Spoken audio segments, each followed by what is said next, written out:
Chinese electric vehicles അമേരിക്കയിലോട്ട് കയറ്റത്തില്ല. എനിക്കറിയാവുന്ന വസ്തുതയാണ് ഈ പറയുന്ന അമേരിക്കൻ വണ്ടികളും കാനേഡിയൻ വെഹിക്കിൾസും രണ്ട് രാജ്യത്തും പോകാറുണ്ട്. ഇപ്പോൾ 56,000 യൂണിറ്റ് ചൈനീസ് ഇലക്ട്രിക് വെഹിക്കിൾസ് വന്നു കഴിഞ്ഞാൽ ഇതിന് കാനഡയിൽ നിന്നും അമേരിക്കയിലോട്ട് പോകാൻ പറ്റില്ല എന്ന് പറഞ്ഞു കഴിഞ്ഞാൽ പിന്നീട് ആൾക്കാർ ഇത് വാങ്ങുമോ ഇല്ലയോ? ഇതാണ് ചോദ്യം. കാരണം ഇവർക്കിത് പോകാതെ പറ്റത്തില്ല. കാനഡയിൽ നിന്ന് പോകാം. പക്ഷെ ട്രംപിനെ ഇതുവരെ നമുക്ക് കണ്ടിടത്തോളം നമ്മൾ ദൂരെ നിന്ന് മനസ്സിലാക്കുന്ന സമയം 49,000 വെഹിക്കിൾ എന്നാ പറയുന്നത്. 50,000 55,000 വെഹിക്കിൾ വരട്ടെ, അത്രയും വാഹനങ്ങൾ വന്നു കഴിയുമ്പോഴേ കാനഡയിൽ നിന്ന് അമേരിക്കയിലേക്ക് ചൈനീസ് നിർമ്മിതമായിട്ടുള്ള ഇലക്ട്രിക് വെഹിക്കിൾ വരാനൊക്കത്തില്ല. നല്ല ട്രംപ് പറയാൻ പോകുന്നു ഒരു വെഹിക്കിളും വരാനൊക്കത്തില്ല. ഞാൻ എന്താ ചെയ്യും? ആ സിറ്റുവേഷനിൽ ഒരു കനേഡിയൻ വികാരം എന്താകും? അതൊരു 2-3 മാസം, ഒരാഴ്ച തടയാൻ ശ്രമിച്ചാലും ബോർഡർ തടയാൻ ശ്രമിച്ചാലും ഗുരുതരമായ പ്രത്യാഘാതം കാനഡയിലുണ്ടാകും. കാരണം വല്ലാതെ ശരിക്കും ആൾക്കാർ വരികയും പോവുകയും ചെയ്യുന്നൊരു ബോർഡറാണ്. അതെ അതെ, ചെറുതായിട്ടല്ല ഇത് പോകാവുന്നതാണ്. അതെ, കാരണം ഞാൻ ഈ ബോർഡർ കണ്ടിട്ടുണ്ട്.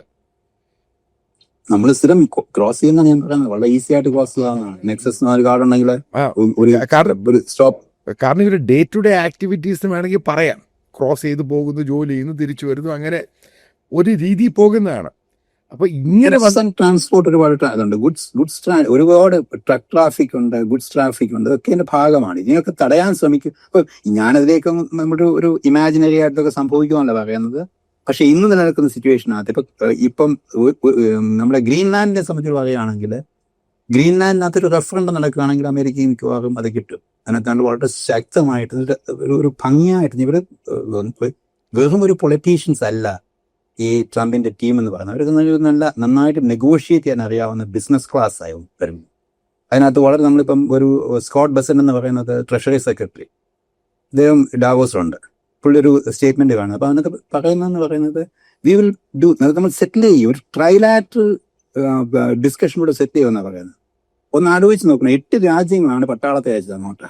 1-2 പേരെ ഉള്ളെങ്കിലും യൂറോപ്യൻ യൂണിയന്റെ ശക്തി കാണിക്കാനോ അല്ലെ യൂറോപ്യൻ യൂണിയൻ താല്പര്യമുണ്ടെന്ന് കാണിക്കാനോ ജർമ്മനിയും ഫ്രാൻസും അന്നത്തെ കൾപ്രിറ്റ് ഇവരാണ് ചെയ്തപ്പോൾ അവർക്കെതിരെ 10% ടാരിഫ് ഏർപ്പെടുത്തും. ഇപ്പൊ ടാരിഫ് ഏർപ്പെടുത്തുമ്പോൾ ആദ്യം പറയുന്നത് എന്താണ്? ട്രൈലാറ്ററൽ റിലേഷൻഷിപ്പ് ഡിസ്കഷൻ കൂടെ തീർക്കുമെന്ന് പറയുമ്പോൾ ഞങ്ങൾ 3 പേർ ഡെൻമാർക്കും ഗ്രീൻലാൻഡും അമേരിക്കയും കൂടെ സംസാരിച്ച് തീർക്കുമെന്ന് പറയുമ്പോൾ in other words get out of this deal.